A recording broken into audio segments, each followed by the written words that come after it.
Yo, c'est simple les gars, K47 de Story, c'est maintenant. Ah ouh. Nos plus grands rêves sont leurs cauchemars. Qu'est-ce qu'on se marre à jouer avec les mots comme Charles Aznavour. Surtout quand on rêve pas des rescades, plutôt d'être la nouvelle concurrence des LVMH groupe. Je parle de lumière, donc ils courent sur le net, voir un peu tout ce qu'on reflète ou ce qu'on reflète pas. Chaque jour on progresse tous, ça n'affecte pas ma routine. Je prends l'indépendance comme Lumumba Patrice. J'aime voir leur tête quand ils pensent m'éteindre. Je reviens tout le temps comme la grève des trains. Mon retour sera chaud, je les vois changer de teinte. Je montre un nouveau visage sans besoin de médecin.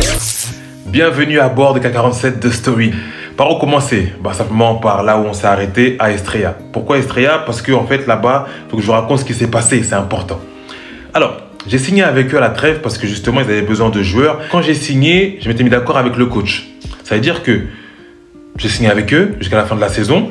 Et quand j'ai signé avec eux, le coach s'est fait virer. Donc le coach s'est fait virer, maintenant moi je me retrouve dans une situation où le coach me veut, mais il est parti. Il y a un nouveau coach qui vient. Donc qui dit nouveau coach, nouvelle mentalité, nouveau joueur, et peut-être pas dans les plans.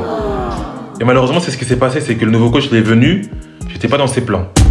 Et donc il a mis son équipe principalement, bien que j'ai eu du temps de jeu, mais il a mis son équipe principalement. Et à la fin de la saison, le nouveau coach me demandait si je voulais re-signer avec eux. Et on va pas se mentir, ça m'intéressait pas de pouvoir signer avec eux, re-signer, sachant que de 1, il m'a pas fait confiance, de 2, il veut que je re-signe alors qu'ils sont descendus, de 3, il me parlait jamais, j'ai dit ah non, ça m'intéresse pas. Donc j'ai pas re-signé avec eux. Et maintenant, il fallait retrouver un nouveau projet. Donc qui dit nouveau projet, dit nouvelle recherche et voir un petit peu ce qui peut être intéressant pour moi.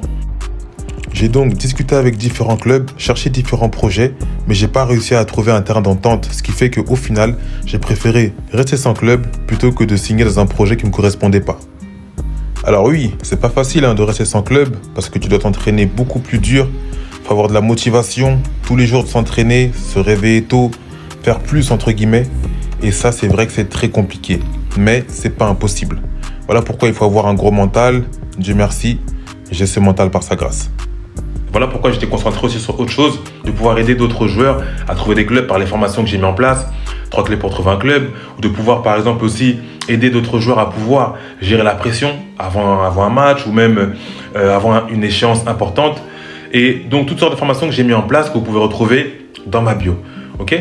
Et donc en soi, j'ai travaillé, je restais en forme, je m'entraînais tout seul, je faisais tout ce qu'il fallait pour pouvoir être en forme physiquement parce que même si je n'ai pas de club, je sais que ça ne veut pas dire que je dois me dire vas-y, bon, je vais me reposer ou autre. Non, je dois travailler encore plus, je dois faire plus, etc. Donc, en soi, le résumé, c'est ça. On arrive du coup à ce jour où nous sommes en janvier 2024 et le mercato est ouvert et donc je recherche activement un club, une opportunité. Et là, je me dis, je ne vais pas regarder forcément le pays, je vais regarder vraiment à ce qui est le mieux pour moi. En soi, là, j'ai encore 6 mois à pouvoir finir la saison. Il me faut quelque chose où je peux avoir du temps de jeu, où je peux m'épanouir et vraiment jouer mon football. Mais le truc, c'est que, on va pas se mentir, il y a beaucoup de clubs qui ont déjà leurs joueurs, ça tourne déjà et tout. Donc, il faut trouver vraiment un projet qui est intéressant. Mais c'est aussi compliqué parce que quand tu n'as pas joué les 6 premiers mois, c'est compliqué d'arriver dans un club où on te veut vraiment. Mais c'est pas impossible. Donc, qu'est-ce qui se passe dans ce mercato hivernal 2024?